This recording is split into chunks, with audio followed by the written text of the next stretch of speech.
Today I'm going to show you how to buy items from Yupoo using Mulebuy. First off, what is Mulebuy? It acts as an intermediary, facilitating the buying process for those who may not have direct access to Chinese online marketplaces.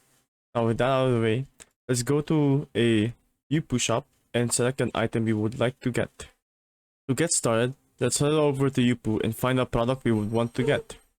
If you don't know where to find your products, if you want to know which sellers are safe to buy from, I'll link below a Reddit post showing reputable sellers. Once you found a product you want to get, click on it and copy paste one of the links. Some of them will have multiple links. You should select the topmost link. Next, let's go on over to Mulebuy, paste the product link here, agree to the TOS, and then you can buy the product. You can set where to ship it here.